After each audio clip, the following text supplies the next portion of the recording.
Bonjour à toutes et bienvenue dans ce nouvel épisode d'Éclat de tradition.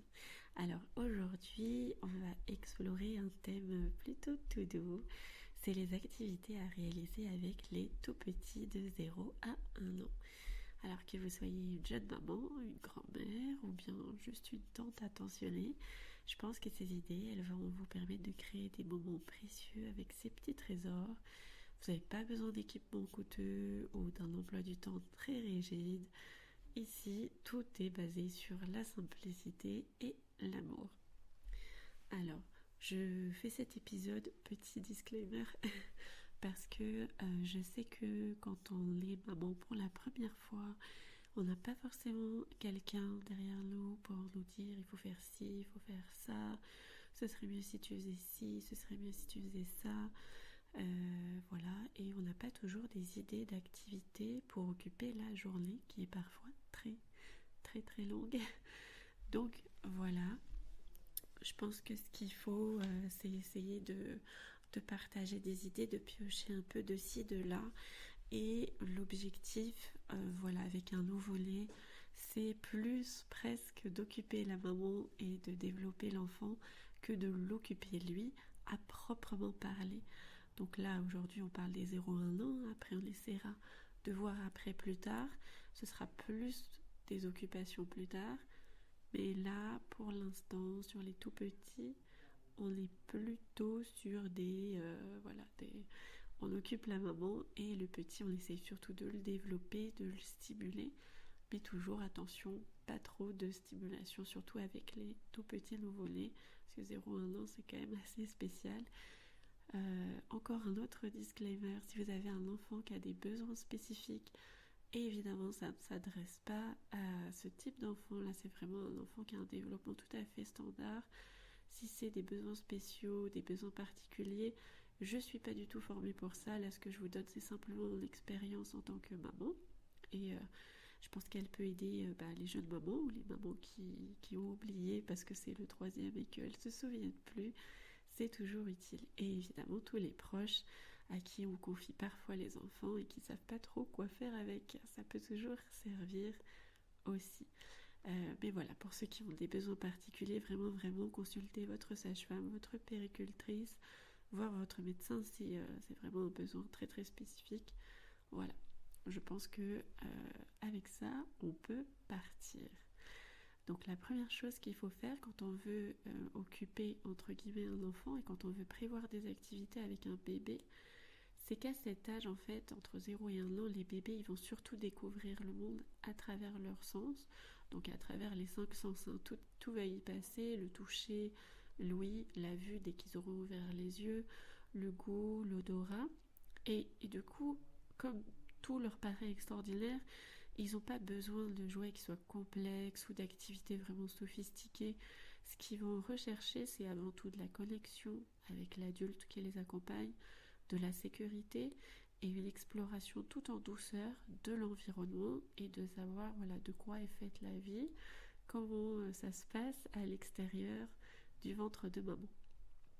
Et tout d'abord, si vous êtes maman, votre voix, votre regard et votre toucher, ça va être pour eux le plus grand trésor qu'ils puissent avoir.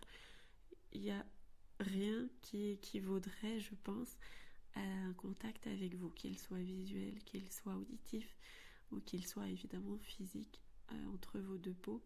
Donc, essayez toujours de vous dire que vous n'avez pas besoin de faire des choses extraordinaires. Souvent, c'est ça qui va préférer, c'est vous en fait. Vous êtes son meilleur jouet. Alors, il y a des bons côtés à ça, il y a aussi des mauvais côtés. Mais entre 0 et 1 an, il faut profiter de se dire, voilà, c'est un moment où on n'a pas besoin de faire des choses extraordinaires. On est déjà extraordinaire aux yeux du nouveau-né. Et c'est déjà pas mal. Donc, ces besoins clés, en fait, ça va être surtout sur 3 points. Ça va être la stimulation sensorielle assez douce. Donc, jouer avec des textures, avec des sons ou des petits mouvements simples. Donc là, vous avez pas mal de choses qui sont possibles. Ne serait-ce que toucher plusieurs sortes de couvertures, passer du drap à la couverture, etc. Rien que ça peut les éclater pendant très longtemps. Et pourtant, vous savez qu'ils n'ont pas un temps d'attention très élevé, donc c'est assez extraordinaire de les observer. Le deuxième point clé, c'est la sécurité affective. Et évidemment, ils ont besoin de câlins, ils ont besoin de contact visuel et ils ont besoin que vous leur souriez. Même si c'est pas la plus belle de vos journées, même si vous n'avez pas dormi du tout, souriez parce que ça va l'aider à se développer un peu mieux en fait, même si on s'en rend pas toujours compte. Et le troisième point, c'est la découverte du monde, donc c'est-à-dire qu'il va vouloir explorer à son rythme. Je dis il, mais c'est sous-entendu le bébé, hein, ça peut être votre petite fille comme votre petit garçon. Entre 0 et 1 an, bon, il y a des différences, mais en général, ça, c'est assez infime. Et donc, voilà, ils vont vouloir explorer à leur rythme et selon aussi leur capacité. C'est-à-dire que c'est pas... n'essayez pas de lui donner des activités ou des jouets adaptés aux enfants de 4 ans quand ils ont 4 mois. Quand ils sont plus grands, ça se voit de moins en moins, les différences de développement, mais là, entre 0 et 1 an, c'est vraiment une période qui est très délicate, très spécifique, et surtout, n'essayez pas d'aller plus vite que la musique, essayez d'y aller tranquille, tout doucement, et voyez ce qui l'intéresse, ce qui l'intéresse pas. Si vous voyez qu'il se détourne de quelque chose, c'est que voilà, c'est que soit il l'a déjà exploré, il en a fait le tour, soit il n'a pas encore les capacités nécessaires et le développement cognitif pour que ça soit intéressant pour lui. Voilà. Donc je vais essayer de vous proposer quelques petites activités qui soient adaptées par tranche d'âge. Alors on va commencer dans l'ordre chronologique. Donc de 0 à 3 mois, pour eux, tout est découverte. La première chose que vous pouvez faire, et ça c'est tout le monde qui va vous le dire, c'est lui parler. Ça paraît évident comme ça, mais en fait j'ai vu qu'il y a plein de mamans qui ne pensent pas à parler à leur bébé. Et pourtant c'est tout simple. Ça les stimule, ça les rend plus intelligents, ça développe leur cerveau et leur intellect. Par exemple, le simple fait de décrire ce que vous faites. Par exemple, maman, mets ses chaussettes. Et toi, tu es déjà bien couvert. Eh bien, déjà votre voix en elle-même va les apaiser. Et même si on s'en rend pas compte, et qu'il comprendra pas, on va pas se le cacher, il va pas comprendre les mots à cet âge-là, mais son cerveau va les enregistrer. Et le fait que plus vous allez lui parler entre 0 et 3 mois, plus ça va être facile pour lui après de décomposer les mots parce qu'il aura déjà entendu la suite de syllabes dans tel contexte et ça l'aidera à resituer les mots plus tard quand il voudra les utiliser, même si c'est dans 2 ans, 3 ans, peu importe, ça va l'aider là tout de suite. Donc voilà, stimulez son cerveau, parlez-lui, décrivez tout ce que vous faites quand vous êtes avec lui, même si parfois ça peut vous donner l'impression d'être un peu un moulin à parole si vous faites de l'audio-description tout le temps. Mais en fait, ils adorent ça, votre voix, ça les apaise, ça les fait se sentir bien, ils se rappellent parce que dans leur ventre, ils entendaient tout le temps votre voix, elle était un peu modifiée par rapport à ce qu'ils entendent en vrai, mais ils s'en rappellent quand même et ça les fait se sentir terriblement bien. Donc essayez surtout de faire en sorte que voilà, que votre voix soit tout le temps présente. Après, n'allez pas les bassiner non plus, mais voilà, essayez de leur lire des livres, de leur décrire ce que vous faites quand vous êtes à côté d'eux, etc. Surtout quand vous êtes avec eux. Je veux dire, à un moment où c'est vraiment vous êtes consacré à lui. Et j'espère qu'il y en a plein, parce qu'entre 0 et 3 mois, si vous n'en avez pas beaucoup, c'est un peu dommage. Donc après, vous avez les jeux de regard. Vous pouvez tenir votre bébé face à vous, et puis vous exagérez vos expressions faciales. Vous souriez, vous faites des petites grimaces légères. En général, ils aiment bien observer les visages. Alors attention, faites pas des têtes terrifiantes, évidemment. Et puis, essayez d'éviter les têtes tristes, parce que ou tout ce qui est un peu effrayant ou dubitatif, faites que des expressions de visage positives parce que pour l'instant il n'a pas le bagage pour que ça soit instinctivement il peut le percevoir mal quand il voit une expression négative mauvaise même s'il ne sait pas pourquoi, et donc ça peut être intéressant de garder que des expressions positives. Voilà, faites des petites surprises, etc. Je pense que ça peut aider. Personnellement, j'avais acheté un livre pour mon tout premier avec des bébés, enfin juste des photos de bébés avec des émotions à côté. Et je le lui lisais très très très souvent à mon premier. Et du coup, ça lui faisait un peu, ça le stimulait, ça c'est sûr. Et puis ça le faisait sourire, ça le faisait parfois rire. Parfois, on voyait qu'il était intrigué parce qu'il n'y a pas toujours que des émotions positives. Mais bon, après, je l'ai introduit, voilà, pas 0, mais voilà, vers 2 mois et demi, 3 mois. Et puis après, c'est une ressource que vous pouvez garder par la suite, évidemment. Et ça l'habitue à avoir d'autres visages, surtout s'il est qu'avec vous à la maison. Il se rend compte en voyant les photos d'autres bébés que les bébés, c'est pas pareil que les adultes, c'est pas pareil que les frères et sœurs, etc., etc. Parce que papa et maman, parfois après, il peut se dire bon bah c'est que ça la vie, et ça l'habitue pas après à se socialiser. L'autre chose que vous pouvez faire de 0 à 3 mois, c'est l'exploration sensorielle. Donc vous pouvez faire glisser des petits chiffons tout doux ou des plumes sur leurs mains ou jouer avec la lumière par exemple à travers une fenêtre, etc. Moi je sais que j'ai des cheveux assez longs et ils aimaient bien que je faisais des petits chatouilles sur les mains ou sur les pieds avec les cheveux. En général ça les fait toujours rire, même quand ils sont tout petits, c'est d'ailleurs parfois comme ça que j'obtiens les premiers sourires. Donc voilà, si vous avez cette possibilité aussi d'essayer d'explorer en fait, et parfois de faire simplement ce que votre instinct vous dicte de faire. Il n'y a pas besoin d'avoir 14 000 choses ou d'avoir tous les nouveaux jouets les plus extraordinaires, surtout de 0 à 3 mois, vraiment. Déjà avec les cadeaux qu'on va vous faire, vous aurez trop d'affaires. Une autre option aussi qui est peut-être un peu polémique, c'est les massages pour bébé. Alors dans ce cas-là, en général, moi je sais que j'y suis venue, c'est parce qu'il avait beaucoup de mal au ventre. Et du coup, je lui massais le ventre pour qu'il se sente bien au départ. Et puis après, finalement, voilà, masser un petit peu les mains très délicatement, hein, vraiment, c'est à peine, vous effleurez, sincèrement. Après, je sais qu'il y a plein de sages-femmes qui sont très douées pour apprendre ça aux mamans. Essayez de voir avec votre sage-femme si elle fait pas des petites sessions d'atelier de massage pour bébé. Parce que c'est vraiment c'est idéal. Si vous faites de l'aptonomie aussi, c'est bien de poursuivre, surtout si vous l'avez fait pendant la grossesse. Poursuivez-le après, pendant les premiers mois du bébé. Ça peut être idéal aussi pour lui faire prendre contact avec le monde tout en douceur et que ce soit quelque chose d'agréable. Bon, je vais essayer d'accélérer un peu parce que c'est vrai que je me remémore ces périodes avec beaucoup d'affection, donc je me laisse parfois divaguer. Donc de 0 à 6 mois, ça c'est la période où l'éveil des sens va continuer.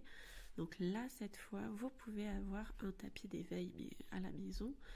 Après, vous pouvez, vous mettez que des petits objets sûrs et des choses avec des textures intéressantes, des cuillères en bois, des petits chiffons doux, un truc pour les dents, un anneau de dentition, peut-être en caoutchouc, dans une matière un peu différente, et puis vous le posez. De toute façon, à cet âge-là, il va falloir qu'il commence à se redresser et à se tenir bien sur ses bras quand il est posé sur le ventre. Donc laissez-le explorer à son rythme, vous le posez, et puis si vraiment il y a quelque chose qui l'intéresse, il va instinctivement essayer de se lever, puis après vous pouvez l'aider à ce stade. C'est là aussi où ça peut être intéressant d'introduire des musiques, des chansons, vous lui chantez des berceuses, vous pouvez lui jouer de la musique un peu douce. Je sais que la kalimba en général a beaucoup de succès. Vous pouvez le tenir et danser un petit peu, tout tranquillement, tout légèrement. Tout ça, ça va stimuler leur sens du rythme, ça va leur procurer un sentiment de sécurité. Ils vont se sentir bien et ils vont avoir un point de vue positif sur l'élément auditif aussi. Après, vous pouvez aussi introduire des jeux de cache-cache tout bêtes. Hein. Alors, je dis cache-cache, mais c'est un bien grand mot. Mais par exemple, vous le posez sur vos genoux. Et alors, bien sûr, vous le maintenez la tête encore, mais vous cachez votre visage derrière vos mains ou derrière un petit tissu, puis vous réapparaissez en faisant coucou. Ça, c'est un classique. Hein, et ça va quand même toujours fonctionner. Après, vous pouvez aussi commencer à introduire des petits livres en tissu ou en carton. Vous pouvez raconter des histoires, donc montrer les images colorées, raconter des petites histoires toutes simples avec des voix différentes. Vous pouvez utiliser les livres cartonnés qui sont en noir et blanc ou noir, blanc, rouge. Vous pouvez aussi utiliser tous les livres qui ont des pages qui font du bruit, un espèce de crissement. Ça fait beaucoup de succès. Ils n'arrivent pas forcément à appuyer sur les poètes à cet âge-là, mais par contre, tout ce qui crisse et qui fait du bruit quand c'est manipulé, ça c'est un grand succès de ces mois-là. Alors après, de 6 à 12 mois, là je vais le faire un peu en même temps parce que ça va dépendre totalement en fait du monde, du développement de votre propre enfant, et ça c'est chacun est assez individuel là-dessus, hein. Mais vous pouvez commencer à faire les premiers jeux moteurs, donc l'aider à se retourner, à ramper, à se tenir assis. Vous pouvez faire quelques petits exercices en tenant leurs mains, etc. quelquefois. Vous pouvez, si vous faites le choix de l'introduire à ce moment-là, lui faire découvrir des textures alimentaires. S'il commence à manger comme vous, vous le laissez explorer des aliments mous, hein, donc forcément purée, donc surtout aux carottes et patates douces au début qui ont beaucoup de succès. Laissez-le manger soit avec ses doigts, soit vous lui préparez une cuillère et vous lui posez à côté. Montrez-lui le geste parce que parfois, vers 6 mois même, ils y arrivent à tremper la cuillère et la poser après. Surtout si vous avez des purées, c'est intéressant de prendre plutôt des cuillères avec des espèces de petits trous à l'intérieur parce que en fait ça permet de garder la nourriture dedans, et j'ai toujours trouvé que c'était très très pratique ces petites cuillères là.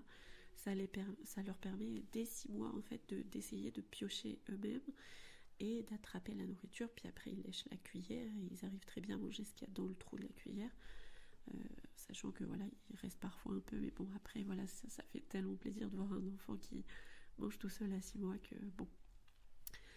Mais voilà, après vous n'êtes pas obligé forcément de partir sur cet objectif. Si ça vous intéresse, je pourrais faire un épisode entier sur la DME parce que c'est vraiment un sujet qui me passionne. Mais après voilà, rien que les objets du quotidien, vous lui donnez une boîte en carton, les casseroles, des cuillères en bois, ça va devenir en fait des petits trésors pour lui. Il va adorer ça, il va tout explorer, parfois il va même déjà commencer à essayer de vous imiter. Et justement, voilà, vous pouvez faire semblant de lui téléphoner, de brosser vos cheveux ou de cuisiner avec eux, et ça va renforcer leur connexion au quotidien et aux tâches qu'on fait habituellement. Si vous en avez l'occasion, faites des balades. Alors là, je sais qu'il fait encore un peu froid, mais si le temps le permet, prenez-le, allez dans des jardins, dans des parcs, montrez-lui les feuilles qui bougent, les oiseaux qui chantent, de l'herbe, faites-lui toucher plein de textures. Alors faites attention parce que c'est aussi l'âge où il y en a qui vont essayer de commencer à marcher, hein, donc très rapidement ça va devenir très compliqué. Mais même juste être, si vous le portez dans le porte-bébé ou aussi en poussette, même si c'est un peu différent, eh bien c'est tout à fait l'âge pour les balades, etc. C'est parfait. Alors là, je voudrais quand même terminer par quelques astuces pour intégrer les activités dans votre quotidien, parce que je sais que c'est pas toujours facile. On n'a pas besoin d'organiser une grande activité tous les jours. C'est pas nécessaire, et je pense que vous pouvez essayer d'intégrer des tout petits moments dans votre routine. Vous pouvez faire ce que j'appelle le multitâche bienveillant. C'est que vous parlez à votre bébé pendant que vous êtes en train de cuisiner, que vous êtes en train de faire la lessive. Vous lui décrivez simplement ce que vous faites. Alors là, maman, elle ouvre le lave-linge. Là, maman, elle prend le linge du bac. Elle le met dans le lave-linge. Oh, t'as vu, ça tourne? Enfin bref, je ne vous continue pas l'idée. Vous avez, je pense, l'image en tête. Essayez de fixer une ambiance douce aussi. Alors voilà, des petites lumières. Mettez une musique apaisante pendant que vous jouez avec eux. C'est vraiment agréable de se dire c'est un moment, voilà, c'est peut-être que 15 minutes dans la journée. Si vous avez que 15 minutes, c'est déjà mieux que rien du tout. Essayez de limiter aussi, parce que quand ils font des petits gazouillis, essayez de faire écho à leur son, ou essayez de faire comme si c'était une vraie conversation. En fait, ah oui, ah d'accord. Et ça va les encourager vraiment beaucoup à communiquer. Mais voilà, surtout, restez à leur écoute. S'ils semblent fatigués, s'ils semblent irritables, gardez les activités courtes, calmes. Vous n'êtes pas obligé de le pousser là-dedans. Donc voilà, je pense que prendre le temps de jouer et découvrir avec son bébé, c'est tisser des liens avec lui en fait. Et c'est ça qui va faire que vous aurez une belle relation tout au long de votre vie. Donc n'oubliez pas que chaque sourire, chaque câlin, chaque moment qui est partagé avec lui, c'est un petit cadeau. Ça va pas durer longtemps. Les années, elles passent lentement, mais les jours passent très vite. Donc merci d'avoir passé ce moment avec moi aujourd'hui. Prenez soin de vous et de vos petits trésors. À très bientôt pour un nouvel épisode d'Éclat de tradition. Et puis d'ici là, je vous souhaite beaucoup de bonheur.